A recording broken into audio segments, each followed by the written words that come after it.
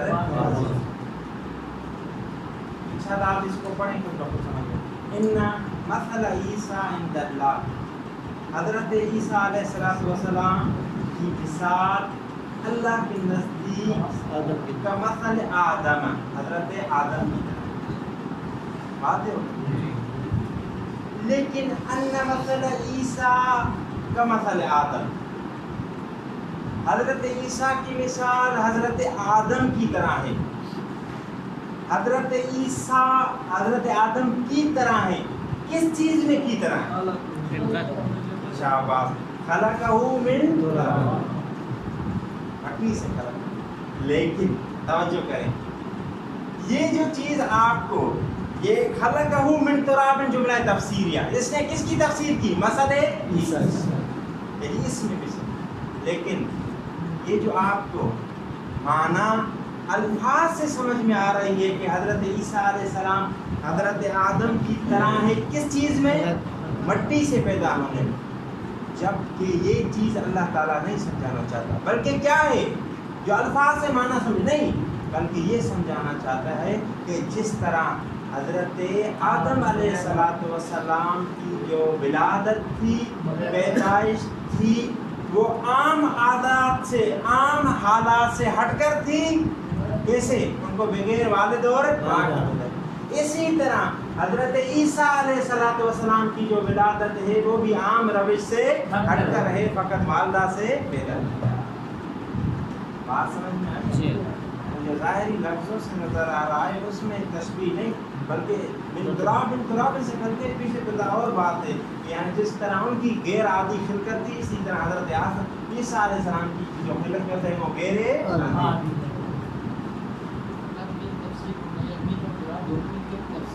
کیا گا؟ شاباش، خلقہ من تراب، پورا جملہ تفسیر ہوگا، ایک چیز تفسیر۔ مثلا ان مثل عیسیٰ عند اللہ کمثل آدم خلقہ من تراب، شاید یہ مثال کو یاد رکھا گا، خلقہ من تراب، یہ تفسیر ہے کس کی؟ ان مثل عیسیٰ، ثم قال له کن فیکون، وخلقہ وما بعدہ، خلقہ اور اس کے من تراب، تفسیر مثل آدم، یہ تفسیر ہے کس کی؟ مثل آدم، لا باعتبار ما یوتی ظاہر لفظ الجملتے، لیکن دیکھیں کہ جی حضرت آدم حضرت عیسیٰ حضرت آدم کی طرح ہے، اس اعتبار سے نہیں۔ کون سا اعتبار؟ ما یوتی ظاہر لفظ الجملہ، جو جملے کے ظاہر الفاظ سے مل رہا ہے، اس اعتبار سے نہیں۔ وہ ظاہر الفاظ سے کیا مل رہا ہے؟ من کون ہی قدر جسدا من طین، کہ حضرت دونوں کا جو جسد ہے اس کو بنایا گیا ہے کس سے؟ اس میں جو ہے وہ مثل نہیں، بل بے اعتبار معنی کے اعتبار سے کیا ہے وہ معنی؟ شان عیسیٰ علیہ السلام کا شان آدم علیہ السلام کس چیز میں؟ دونوں کی شان ایک جیسی ہے. فی الخروج عن مستمر خلقت انسانیت کی جو عادت تھی روش تھی دونوں اس سے ہٹ کر خارج. وہو تولد وہ کیا ہے یار خروج من عادت المستمرہ وہو تولد بین ابوین. ہر انسان پیدا ہوتا ہے ابوین سے ماں اور باپ سے. حضرت آدم علیہ السلام کے دونوں ماں باپ نہیں تھے اور حضرت عیسیٰ علیہ السلام کا والد گرامی بات ہے سب. وثالث ثم بدا لهم من بعد ما رأوا الآيات لا يسجننه وجملة لا يسجننه قيل هي مفسرة للضمير في بدا الراجع إلى البدا المفهوم منه. تیسری مثال جملہ تفسیریہ کو واضح کرتی ہے. ثم بدا بدا ظاہر ہونا. دوسرا بدا ہے کہ رائٹ میں تبدیل. بدا کا یہاں پر فاعل کیا ہے؟ کہتے ہیں کہ بدا کا فاعل بھی البدا ہے.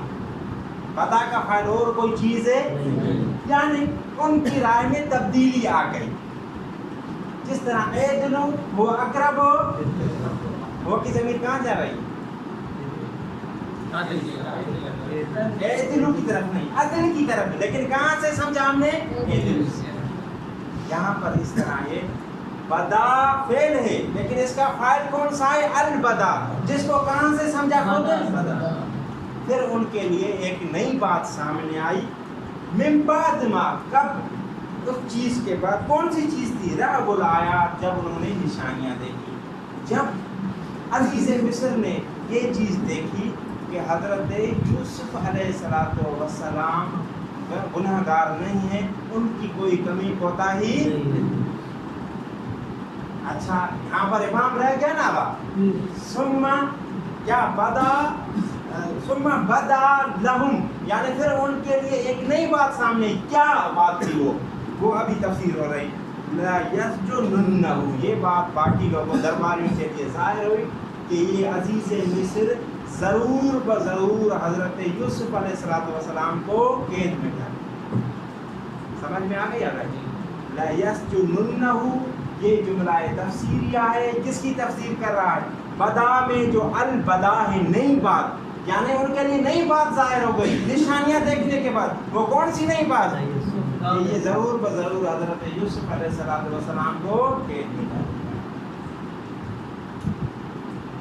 بات سمجھی بات آپ یا دوبارہ بیان. مفسر کون ہے اور مفسر کون ہے؟ مفسر ہے بدا میں جو ضمیر ہے البدا. بدا ظاہر ہونا البدا یعنی نئی بات. اچھا بے شک احتمال ہوگا جی نئی بات کیا ہے تفسیر چاہیے تو اللہ یسجننہ نے اس کی تفسیر کر دی. نئی بات یہ ظاہر ہوئی کہ وہ عزیز مصر ضرور بضرور حضرت یوسف علیہ السلام کو قید میں ڈالے.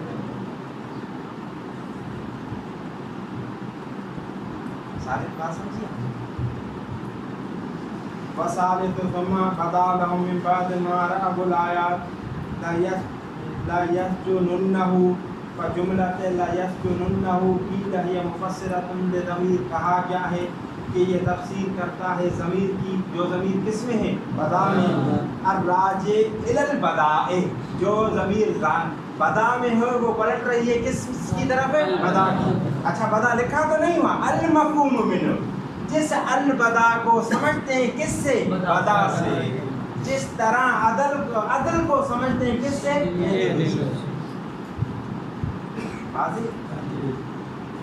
بندہ کی انہا جواب لقسم مقدر وان المفسر مجموع الجملۃ فلا یمنع من ذلك کون القسم انشاء لان المفسر هنا انما هو المعنى المتحصل من الجواب. ایک بات آپ نے بھی سمجھی ہوگی اگر یہاں پر کہا کہ وکیل لا یسجننہ مفسرۃ للبدا، کہا کیا ہے کہ لا یسجننہ، فقط یہ جملہ مفسرہ ہے کس کے لیے؟ البدا، یہ کہا گیا ہے، یعنی مصنف کے نزدیک یہ چیز ثابت ہے گیلہ سے، یہ ہم سمجھ رہے ہیں کہا کیا ہے، یعنی میں اس چیز کا قائل ہے۔ اب آگے مصنف آپ کا کیا ارشاد گرامی ہے؟ اب آپ مصنف فرماتے ہیں کہ لا یسجننہ حقیقت میں جواب قسم ہے، اور ایک قسم یہاں پر مقدر ہے، جو بھی قسم مقدر مانے، یہ قسم خود قسم اور جواب قسم دونوں مل کر تفسیر کر رہے ہیں کس کی؟ البدا۔ دوبارہ سمجھ، پہلے قول میں کیا تھا؟ فقط لا یسجننہ مفسرہ ہے کس کے لیے؟ البدا۔ مصنف کے نزدیک کیا؟ فقط یہ لا یسجننہ نہیں، بلکہ یہ جواب قسم ہے، اور یہاں پر قسم کیا ہے؟ قسم مانے اقسم، یعنی میں قسم کھاتا ہوں لا یسجننہ، یہ عزیز مصر ضرور بضرور حضرت یوسف علیہ السلام کو کیا کریں گے؟ یعنی قسم اور جواب قسم دونوں مل کر تفسیر کر رہے ہیں کس کی؟ البدا کی۔ بات سمجھا گا؟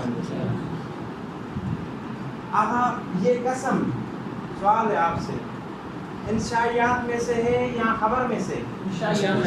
قسم۔ کسی نے اعتراض کیا کہ جی تفسیر ایسی چیز کرے جس کے لیے کوئی واقع ہو، وضاحت ہو سکتی ہے، اور انشاء جملہ ایسا ہوتا ہے جو تفسیر ہے، جملے کے مفسرہ ہونے کے لیے اس کا خبریہ ہونا ضروری ہے، انشاء یا تفسیر ہے، جبکہ آپ نے تو اس طرح کر دیا کہ یہ قسم اور جواب قسم دونوں مل کر، یعنی جملہ قسمیہ جو انشائیہ ہے وہ مفسرہ واقع ہوتا ہے، جبکہ مفسرہ واقع ہونے کا قانون یہ ہے کہ اس کو خبریہ ہونا چاہیے، نہ کہ بات سمجھی آ گئی۔ جواب کیا ہے؟ جواب یہ ہے کہ جی صحیح بات ہے آپ کی، لیکن لفظی لحاظ سے اگرچہ دونوں قسم اور جواب قسم دونوں مل کر مفسرہ بن رہے ہیں، جس کی صورت میں آپ نے کہا کہ قسمیہ جملہ ہو گیا اور انشائیہ ہوگا، لیکن حقیقت میں دیکھا جائے تو اقسم تفسیر نہیں کر رہا بدا کی، بلکہ کون کر رہا ہے؟ جواب قسم، اور جواب قسم جو ہے وہ انشائیہ نہیں ہے بلکہ واضح ہے۔ پر تحقیق مصنف کے نزدیک انہا یعنی انا لا یسجننہ جواب لقسم مقدر، یہ جواب قسم مقدر کے لیے، وان المفسر مجموع الجملتین، اور جو تفسیر کر رہا ہے وہ دونوں جملے مل کر قسم اور جواب قسم، ولا یمنع من ذلک، مفسرہ ہونے سے مانے نہیں کیا چیز؟ کون القسم قسم کیا ہوتا ہے؟ اچھا کیوں مانے نہیں؟ لأن المفسر ہونا، کیونکہ یہاں پر جو مفسر ہے انما هو المعنی، ایسا معنی ہے المتحصل من الجواب، والجواب خبر لیس بانشاء، اور جواب جو ہے خبر ہے انشاء۔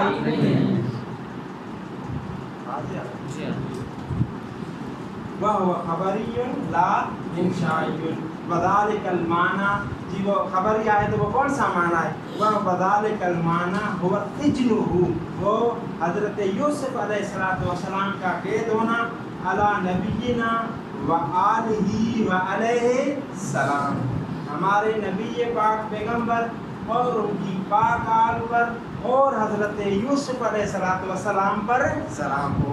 فہذا هو البدا، ہذا هو البدا، یہی نئی بات تھی، کیا یہی نئی بات تھی، یہ کیا ہے؟ ہذا یعنی کیا؟ شاباش، سجدہ ان کا مقید ہونا، هو البدا نئی بات تھی، الذی بدا لهم جو ظاہر ہوئی کن کے لیے؟ ان کے لیے۔ کوئی چیز رہ گئی؟ آغا سید حسن بات ہے، ہذا یعنی سجن حضرت یوسف علیہ السلام، هو البدا نئی بات تھی، الذی جو بدا ظاہر ہوئی لہم ان کے لیے. بات ہے یہ بھی اصل تفسیر کو ایک یہ کر لینا تو اس قسم کو مقدر رکھنے کی ضرورت نہیں ہے. کہتے ہیں کہ قسم کے مقدر رکھنے سے کلام میں تقویت آتی ہے, تاکید آتی ہے, اسی وجہ سے اس کو مقدر رکھا تاکہ کلام محکم اور مضبوط ہو جائے, یعنی کوئی یقین حاصل ہو گیا تھا اور معنی بھی فائدہ ہے لفظ بھی فائدہ. ثم اعلم انه لا يمتنع كون الجملة الانشائية مفسرة بنفسها ويقع ذلك في موضعين. اگر بات سے بات نکلتی ہے, ایک قانون میں نے کیا بتایا تھا یاد رکھیں کہ جملہ انشائیہ جملہ مفسرہ نہیں بن سکتی. یہ ابھی قانون ذکر کیا نہیں, جملہ انشائیہ جملہ مفسرہ. پھر ادھر بھی ہم نے تعویل کر دی کہ جی یہاں پر بھی حقیقت میں جملہ انشائیہ نہیں بلکہ جو مفسرہ ہے وہ کیا ہے, خبر. کہتے کہ ہاں ما من عام الا وقد فسر, ہر ایک کے عام کے کوئی بھی ایسا عام نہیں ہوتا جس کے لیے خصوصی موارد ہے, لہٰذا اسی قانون کے لیے بھی کچھ موارد موجود ہیں. یعنی کیا, یعنی یہ بھی قانون ٹوٹ جاتا ہے. دو ایسے مورد موجود ہیں جہاں پر جملہ انشائیہ مفسرہ واقع تعویل کیے بغیر, وہ مورد دیکھیں. ثم علم جان لیں انہ لا یمتنع کون الجملۃ الانشائیہ, ممنوع نہیں ہے کہ جملہ انشائیہ کیا ہو, مفسرۃ بنا, خود مفسرہ ہو پورا جملہ تعویل کے بغیر. شاباش, خود مفسرہ ہو, سمجھو یعنی تعویل کے بغیر بنفس سے آگے. یہ اسی وجہ سے قید لگائی جس طرح اوپر ہم نے تعویل کی تھی. فیقع ذلک فی موضعین, اور یہ واقع ہوگا دو مقام. یہ کون تھی میں شاباش, جملہ انشائیہ مفسرہ واقع ہوگا دو موارد میں. پہلا مورد احدہما ان یکون المفسر انشاء, جس کی تفسیر کی جا رہی ہے وہ بھی انشاء ہو, تو جو تفسیر کرے گا وہ بھی انشاء ہو سکتا ہے, کوئی حرج نہیں. دیکھیے احسن الی زید, زید کے ساتھ کیا کرو, احسن کیا ہے, کون سا سیکھے گا, پہلے امر. پہلے امر کیا ہوتا ہے, انشاء. مفسر انشاء, تو مفسر بھی انشاء. آت ہو الف دینار, اس کے ساتھ نیکی کرو. جی کون سی نیکی, 1000 دینار اسے دے دو. یعنی دوسرا جملہ مفسرہ بھی اندر ہے, اور یہ انشاء کی تفسیر ہو گئی کس سے, وثانی ان یکون مفردا مؤدیا معنی الجملہ. دوسرا مورد بات تو یاد ہے نا میرا, بات کیا تھی کہ جملہ انشائیہ مفسرہ واقع ہو سکتا ہے دو مورد. دوسرا مورد یہ ہے کہ جملہ انشائیہ جس چیز کی تفسیر کرے وہ ایسا مفرد ہو جس میں جملے کا معنی موجود. مفرد ایسا ہو جس میں کون سا معنی موجود ہو مفرد لیکن معنی. یہ پہلے گزر چکی بات کیا تھی, اسروا النجوا. نجوا کسے کہتے ہیں, سرگوشی, کان پہ بات کرنا. نجوا ہے مفرد لیکن معنی کون سا ہے, جملے. بات ایک جملہ ہی ہوتی ہے, ایک لفظ تو نہیں. پھر اس کی تفسیر آ گئی کس کے ذریعے, حل ھذا الا بشر, اور حل جو ہے وہ استفہام کے لیے, اور استفہام انشائیہ ہے, خبر ہی آیا بھائی انشائیہ. وثانی ان یکون مفردا مؤدیا, ثانی مورد کہ ان یکون کون, شاباش, مفسر مفرد ہو, مؤدیا ایسا مفرد جو پہنچاتا ہو, بتاتا ہو, معنی جملتاً جملے کا معنی. وَأَسَرُّ النَّجْوَى, جس طرح نجوا ہے یہ مفرد ہے لیکن اس میں جملے کا معنی موجود ہے. الَّذِينَ ظَلَمُوا, لیکن اس کے لیے مفسرہ ذکر نہیں کیا کیونکہ پہلے ذکر کر چکے ہیں. وہ کون سا تھا, حل ھذا الا, اللہ